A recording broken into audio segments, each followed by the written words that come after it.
शङ्करं शङ्कराचार्यं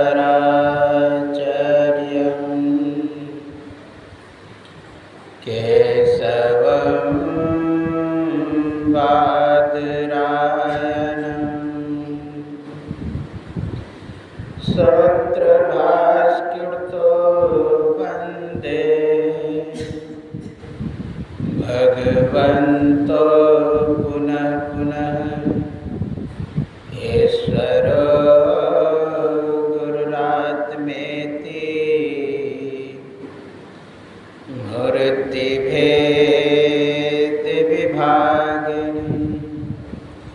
व्योमवद्व्याप्तदेहाय दक्षिणामूर्तये नमः। दक्षिणामूर्तये नमः। श्री सद्गुरु महाराज की जय। जोर से जय घोष करना। श्री सद्गुरु महाराज की जय। श्री सद्गुरु महाराज की जय। सर्वत्र रूप में विराजमान आराध्य देव को कोटि से नमन।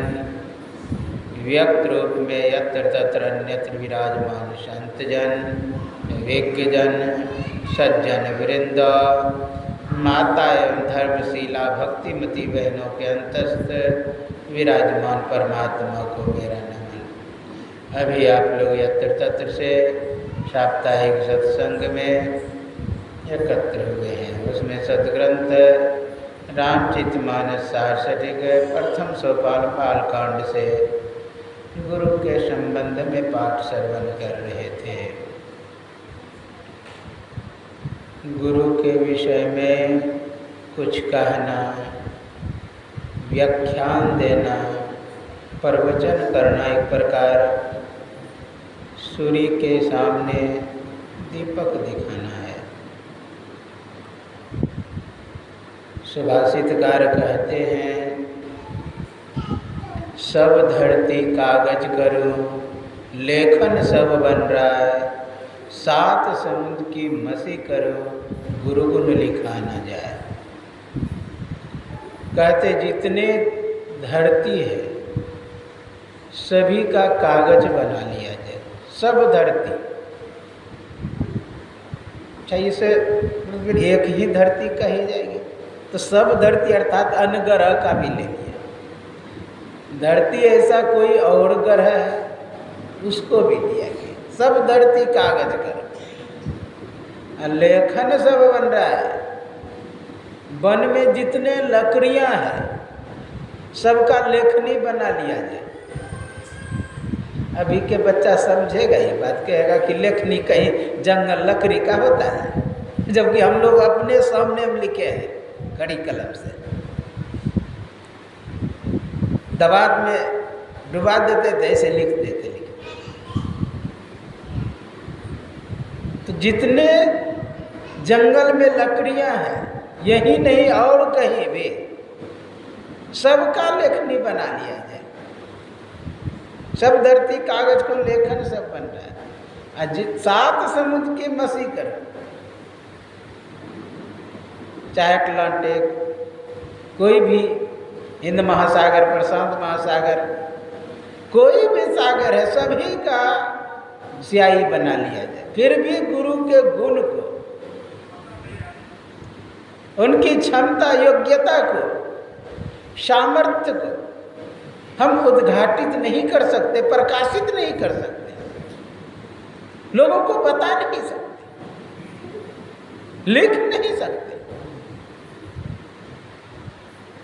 क्योंकि कृपा सिंधु, कृपा का समुद्र है। आप समुद्र के पास जाएंगे लोटे लेके तो लोटा में भर के पानी ले आएंगे। आप अपने पात्रता के अनुसार जल ले आएंगे, चाहे ट्रक लेके जाएं कि और कुछ बड़ा साधन लेकर के जाएं। जितना बड़ा आप पात्र लेकर के जाएंगे उतना पानी भर के ले आएंगे, लेकिन समुद्र का पानी घटेगा नहीं। इसीलिए का कृपा सिंधु नर हरि, कृपा का समुद्र है।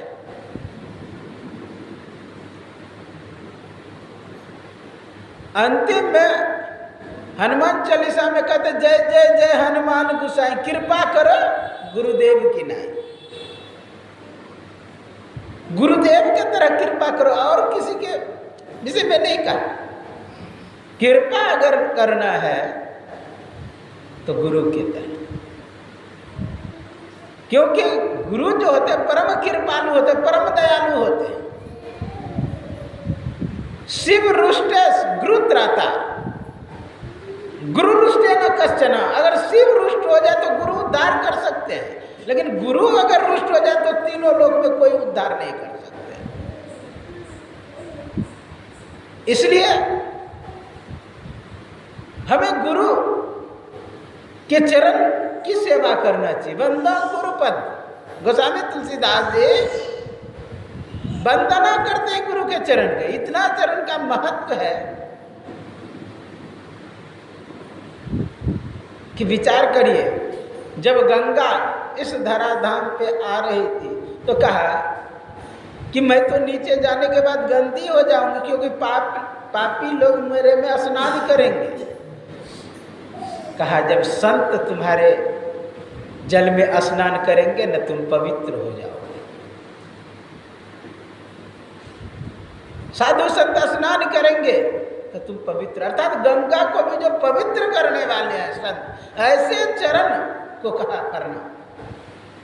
बंदो गुरुपद कंचन, मैं वंदना करता हूं गुरु महाराज के चरण।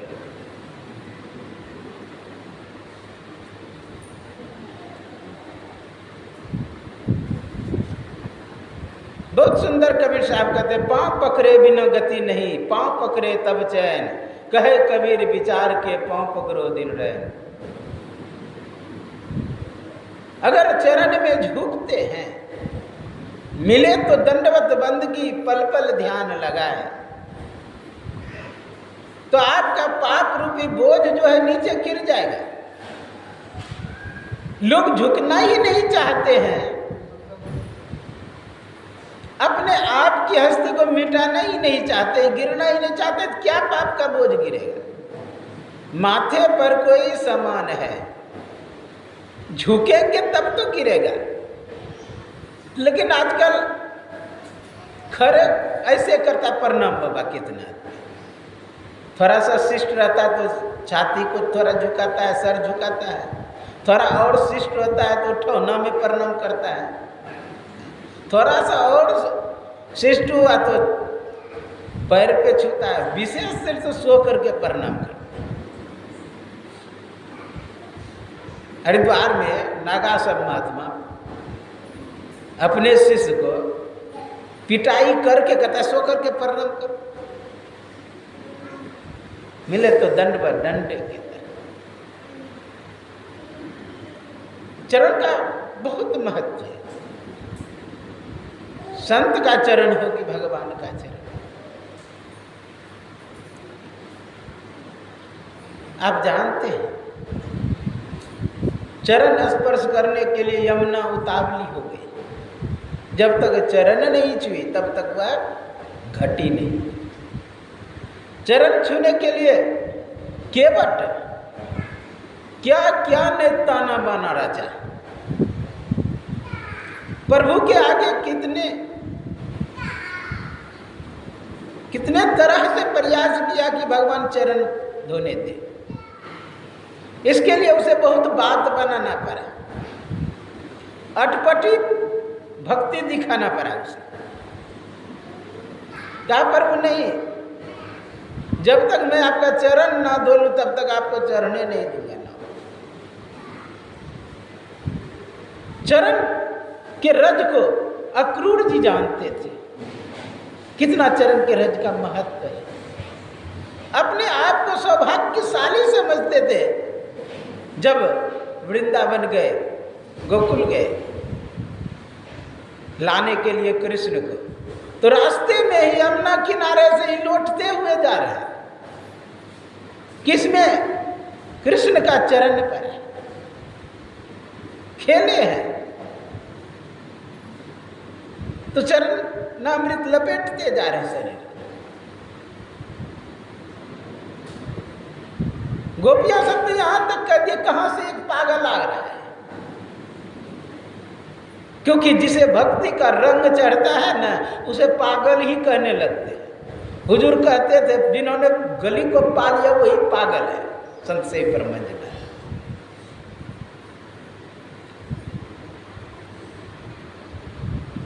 आप लोग सुने, मुझे लोग पागल कहते हैं, पागल ही अच्छे हैं। जिन्होंने पाया वो तो पागल की तरह किया है। रामकृष्ण परमहंस जी महाराज पागल की तरह कर गए। अब जा रहे कहीं, वही बोलते हरे कृष्ण, अब नाचने लग रहे, 1 घंटा नाचेंगे, 1.5 घंटा कहना मुश्किल। इसलिए लोग घेर करके रहते थे कि कोई आ करके नजदीक में कुछ बोल ना दे।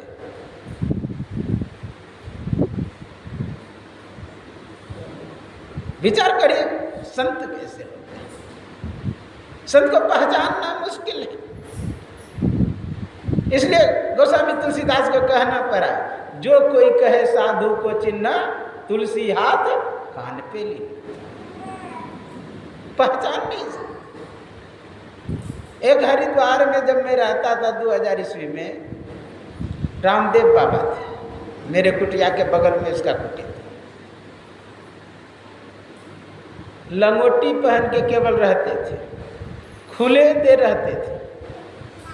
स्नान करने के लिए जाए तो रात में 12 बजे लगभग सैकड़ों डुबकी लगा रहा है ठंडा में। हम लोग 2 डुबकी नहीं लगा पाते थे।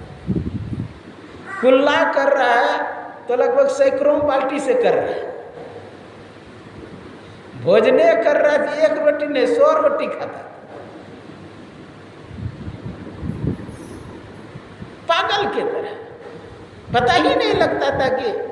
लेकिन एक दिन एक संत मत वाले कोई महात्मा व्यंग कसा उस पर, तो मौज में आके बोले, पूछो क्या पूछते हो। जब अंतिम कुटिया से निकलने लगे, महाराज कुछ सुनाइए। जानते हैं श्लोक बनावे लोगों को देख करके, इतना विद्वान। फोटो कभी नहीं खींचने दिया। कहते महाराज एक फोटो खींच लेता हूं, अब पीछे घूम जा, पीछे का खींच। इसलिए ना जाने किस वेश में मिल जाए भगवान, एक कहावत है सब दिन का। तो संत को गुरु को पहचानना मुश्किल है। कभी कभी विशेष गुरु ही शिष्य को खोज लेते हैं, शिष्य को बुला लेते हैं। निवृत्तिनाथ सोए हुए थे, स्वप्न में एक गुफा में प्रवेश करते, तो देखते एक महात्मा समाधि लगाए हुए बैठे हुए हैं और आवाज देता कि आओ, आ गए, तुम मेरे ही प्रेरणा से यहां पर आए हो। कहा बैठो, मैं तुम्हें नाथ पंथ का दीक्षा देता हूं। कहा मेरे पिताजी विट्ठल पंथ तो वैष्णव पंथ के हैं। कहा कि वैष्णव पंथ और नाथ पंथ का दोनों का केंद्र बिंदु एक ही है, मेरे ही प्रेरणा से तुम आए हो। स्वप्न में निवृत्तिनाथ को दीक्षा दिया और ज्यों ही जगे भगवान का नाम लेते हुए, उसी समय तब ज्ञानदेव दीक्षा लिए, सोपान और मुक्ताबाई। गुरु अपने शिष्य को कभी कभी बुला लेते हैं।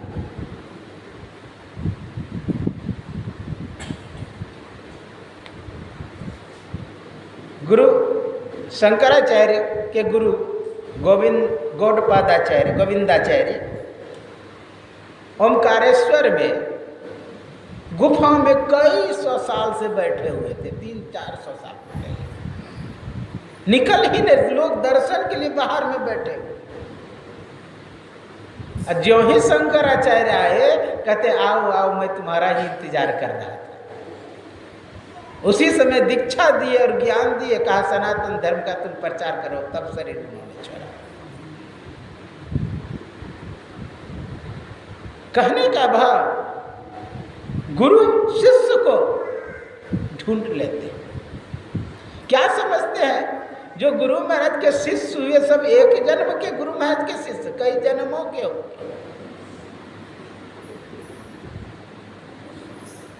कई जन्मों के। इसलिए तो गुरु महाराज संत से भी ब्रह्मन जी महाराज के विषय में कहा था, क्यों और यू का संबंध, जहां मैं रहूंगा वहां संत से भी रहेंगे, जहां संत से भी रहेंगे वहां मैं रहूंगा। मेरे बिना इसका नहीं बने, इसके बिना मेरा नहीं बनेगा।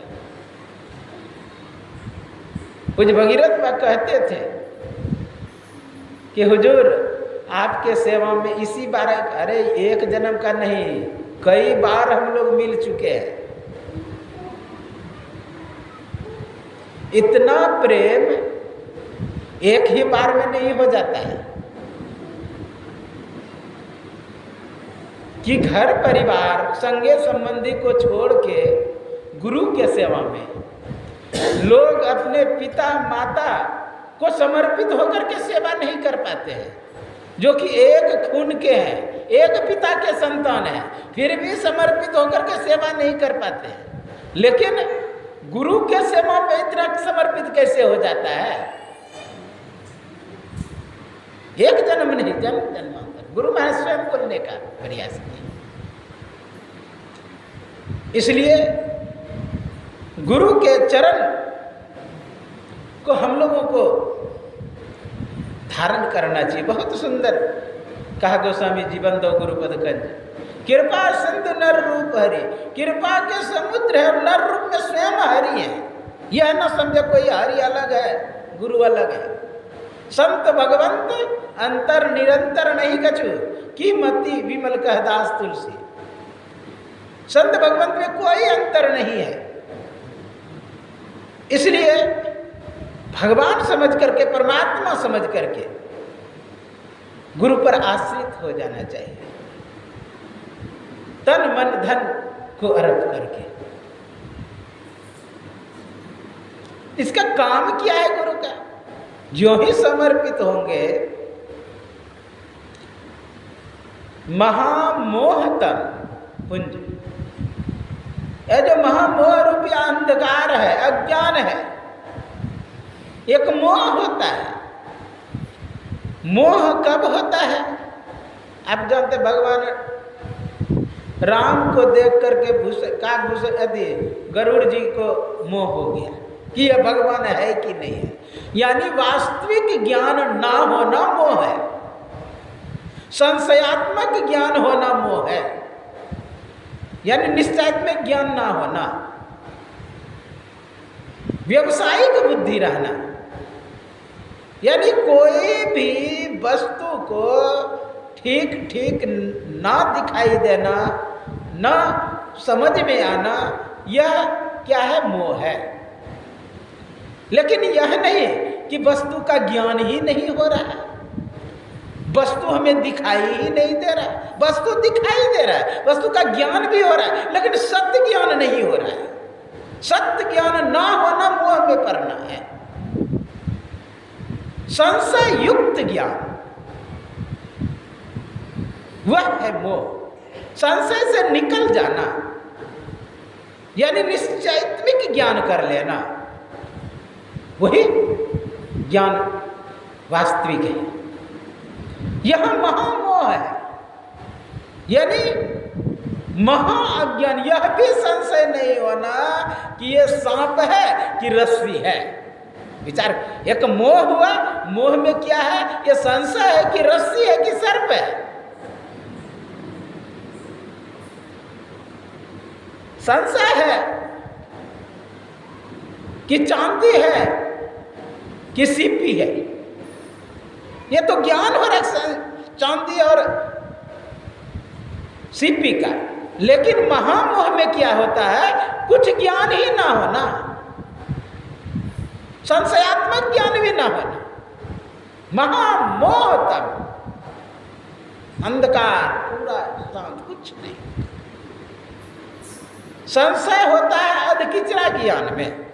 संशय होता है ना ही अंधकार में ना ही प्रकाश में। जहां पर कि थोड़ा सा अंधकार महसूस हो, यानी निश्चित वस्तु का ज्ञान ना हो। लेकिन महामोह क्या है? पूरा अंधकारमय, पूरा अज्ञानमय। महामोह पुंज समूह अंधकार, तम कुंज। गुरु क्या करते हैं? निकर यानी उस साफ कर देते हैं। ये गुण है गुरु। भगवान शिव गुरु गीता में बहुत सुंदर कहते हैं, गुकारश्च अंधकारा रुकारस्ते जुच्यते अज्ञान ग्रासक ब्रह्म गुरुरेव न संशया। गुकारश्च अंधकारा, गुकार का अर्थ अंधकार होता है। रुकारस्ते जुच्यते, रुकार का अर्थ प्रकाश होता है। अर्थात जहां पर प्रकाश हो गया वहां पर अंधकार रह ही नहीं सकता। अंधकार का चालबाजी, अंधकार में जो भी कुकृत्य होता है वह नहीं होगा। चोर का चोरीबाजी कहाँ चलता है? अंधकार में। धर्म तराग ज्ञान विज्ञाना ये पंकज विकसे विदिनाना। धर्म रूपी तालाब में ज्ञान और विज्ञान रूपी कमल अगर खिल जाएंगे तो वहां पर लिखा अघ अलूक जहां तहां लुकाने, काम क्रोध कैरव सब जाने। कहते हैं उल्लू जो है, उल्लू को रात्रि अच्छा नहीं, दिन अच्छा नहीं लगता है। दिन अच्छा नहीं लगता क्योंकि दिन में उसे दिखाई नहीं देता, उसे रात्रि अच्छा लगता है। अब अलुक जहां तक यदि राम रूपी सूर्य अंदर में अगर प्रकाश हो गया तो क्या होता है? उल्लू जहां तहां छुप जाते हैं। प्रकाश होने के बाद उल्लू छुप जाता है। अच्छा, चोर को क्या चांदनी रात अच्छा लगता है? नहीं। कहीं चोरी भी करने जाएंगे ना, वो बल्ब बुझा देंगे ताकि हमें पहचाने नहीं। यहां पर कह अग आलोक जहां तहां लुकाने, अकाम क्रोध कैरव सब जाने। यह सब सोचा जाएंगे। इसका चालबाजी, क्रोध का अपना जो पावर है वो दिखा नहीं पाएंगे, काम अपना प्रभाव नहीं डाल पाएंगे। यदि गुरु का प्रकाश हो गया, बहुत सुंदर कहते हैं, गुरु बिनु भव निधि तरे न कोई, जो बिरंची शंकर समो। बिना गुरु के इस संसार सागर से पार नहीं हो सकता, चाहे कितना भी बड़ा कोई ना हो। इस संसार में राम आकर के व्यवहारिक तौर पर गुरु करके बताया कि गुरु करना चाहिए।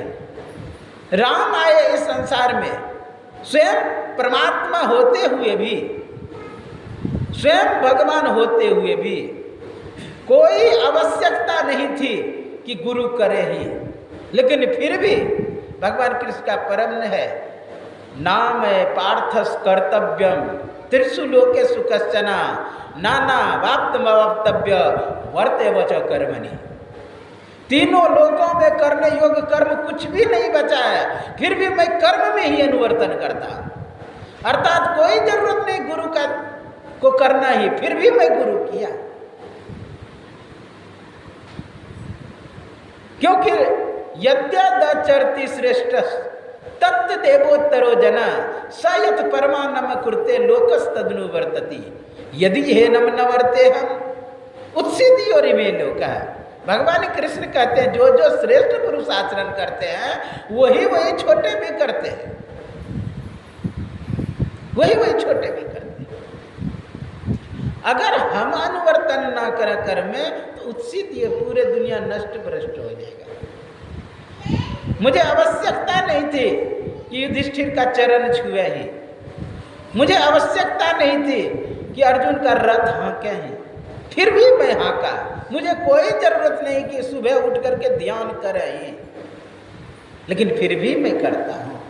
क्योंकि बड़े का देखा देखी छोटे करते हैं,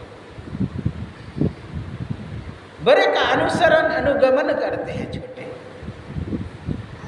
इसलिए गुरु को सिर पर राखिए चलिए आज्ञामान।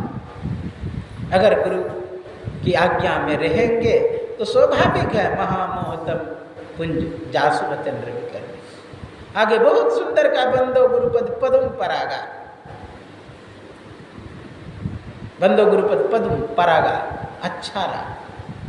सुरुचि अच्छी रुचि, सुबास अच्छा बास, सुरुचि सुबास सरस। एक होता है सूखा सूखा, यहाँ कह रहा है सरस। रस युक्त कोई भी भोजन हो, रस युक्त कोई भी वाणी हो, रस युक्त कोई भी कार्य हो तो वो अच्छा लोगों को लगता है।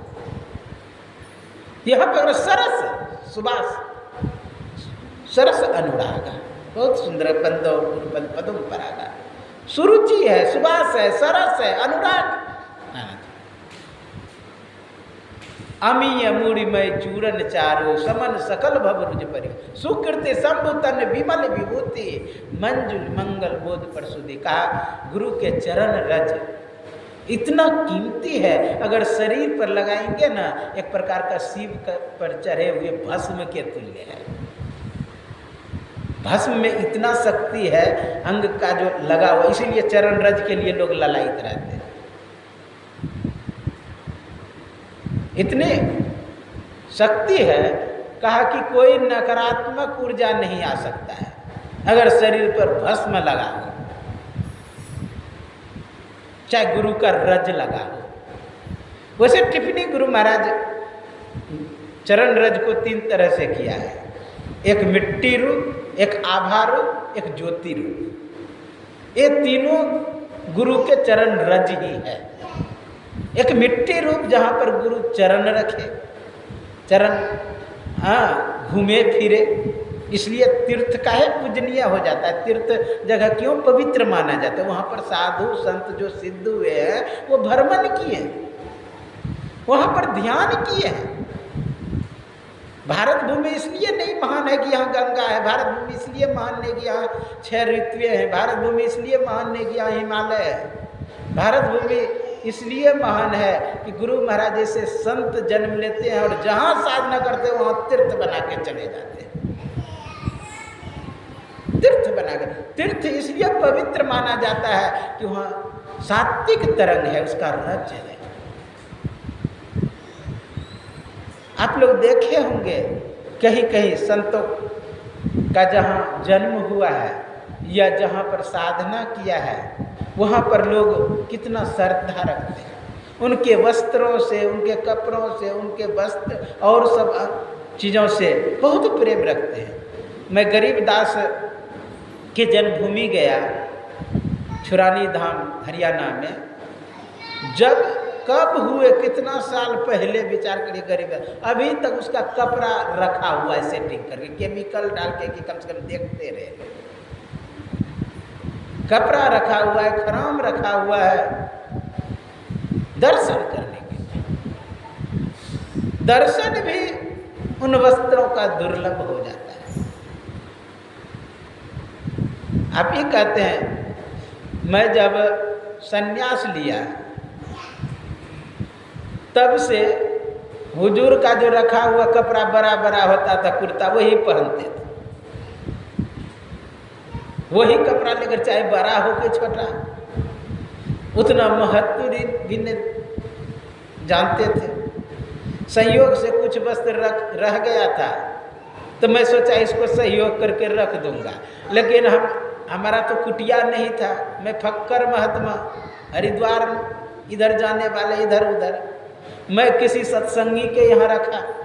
नवगछिया में कुलदीप बाबा है, उन्हीं के परिवार में रखे। अब बस वो जान लिया कि हुजूर का है, वो काहे देगा, कोई वस्त्र नहीं दिया, वही अपना सजा के रख लिया। कहने का भाव कि उनके वस्त्र से इतना प्रेम लोगों को हो जाता है। हुजूर का शरीर पूरा हुआ जलाया गया तो उस जगह का जितना मिट्टी था खखोर के लोग ले चला गया। कितना प्रेम, कहने का भाव संत का जो सात्विक तरंग है उसके लिए लोग ललायित रहते हैं। तो मिट्टी रूप एक होता है आभार रूप। गुरु महाराज टिप्पणी में बंदो गुरुपद कंज में किया है। एक होता है आभा यानी तरंग, सात्विक तरंग, वो भी कहा कि रज रूप है। एक होता है जब साधना करते हैं अंदर में जो छट छट छट छट बिजली छट के बोर का तार दिखाता है वह भी कहा रज रूप है। बंदो गुरुपद पदुम पराग सुरुचि।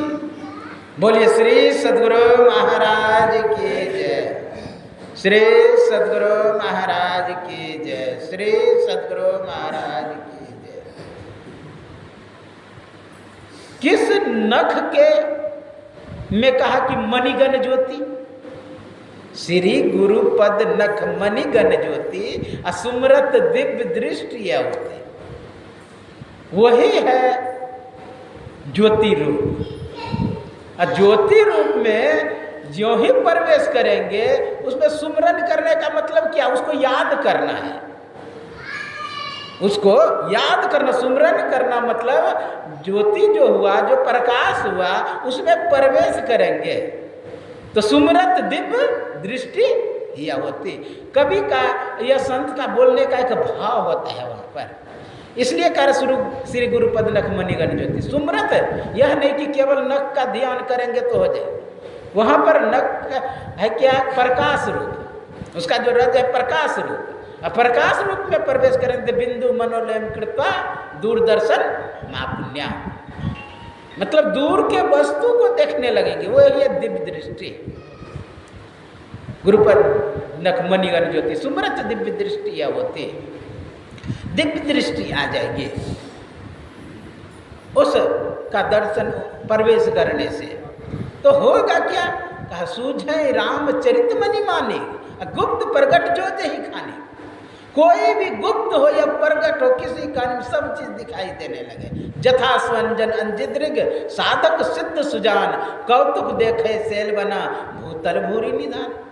कहा जथा स्वंजन अंजिद्रिग साधक सिद्ध सुजान, साधक सिद्ध सुजान कौतुक देखे, कौतुक आश्चर्य देखता है क्या, भूतल यानी पृथ्वी के अंदर क्या है, पहाड़ के अंदर क्या है, सब उसे दिखाई देने लगता है। भूतल भूरि निधान। इसलिए गुरु के चरण में प्रेम रखना चाहिए, आभार रूप में और ज्योति रूप में भी प्रेम अगर रखेंगे तो अपना परम कल्याण होगा। क्योंकि ज्योति रूप हम लोगों का दृष्टि योग है। दृष्टि योग करते रहेंगे तो करत करत अभ्यास ते जरमत हो तो सुजान। शब्द रूप भी गुरु ही है और शब्द से निशब्द भी पहुंच जाएंगे तो गुरु ही है। क्योंकि जो जितना सूक्ष्म होता है ना वो उतना व्यापक हो जाता है, उतना फैलाव हो जाता है। तो जानते हैं यदि शंकराचार्य ने कहा ज्योति ब्रह्म, खम ब्रह्म, वायु ब्रह्म, पृथ्वी ब्रह्म, सबको अगर ब्रह्म कहा तो हम भी कह सकते हैं कि ज्योति गुरु है, हाँ, शब्द गुरु है, सब चीज गुरु है। यानी क्योंकि जो जितना सूक्ष्म उतना व्यापक हो जाए, सभी में फैला हो जाता है। यहाँ पर एक शब्द गुरु महाराज का सुने, अंतर के अंतिम तह में गुरु है, मन पाता पाता नहीं। अंतर के अंतिम तह क्या है? मिट्टी के अंतिम तह, मिट्टी का जो कण है सब में 7 मंडल बनता है। जैसे आपको पिंड ब्रह्मांड का नक्शा है 7 मंडल, सभी हर एक कण में 7 मंडल बनता है। हर एक कण में, पृथ्वी का कण हो कि जल का कण हो कि वायु का कण हो, सभी के वही अंतिम तह पहुँचेंगे जहाँ पर कृष्ण विराजमान है, जहाँ शिव विराजमान है, जहाँ राम विराजमान है, जिसे सत्य शब्द कहते हैं, जिसे ओम कहते हैं। वही अंतर का अंतिम तह में गुरु है। मन पाता, वहाँ मन की दौड़ नहीं है, मन पाता पाता नहीं, हो रहे हैरान सागिल जल्द दिखलाता नहीं, अंग संग हर वक्त रहता प्रगट हो आता नहीं, हो रहे हैरान सागिल जल्द दिखलाता नहीं। इसलिए बिन दया संतन की में ही जानना इस राह को हुआ नहीं, होता नहीं, वह हो ना रहा है नहीं। इसलिए गुरु कृपा ही केवलम, गुरु को सर पे रखते हुए बहुत सुंदर कहा कि गुरु गोविंदो खरे काको लागू पाँव, बलिहारी गुरु आपने जिन गोविंद दियो बताए। इसलिए गुरु को पकड़ो, परमात्मा अपने आप, परमात्म गुरु निकट विराजे, जाग जाग मन मेरे। यही आपके सेवा में का यह सत्संगति उत्तम हुआ। बोलिए श्री सद्गुरु महाराज की जय। एक आवश्यक सूचना है,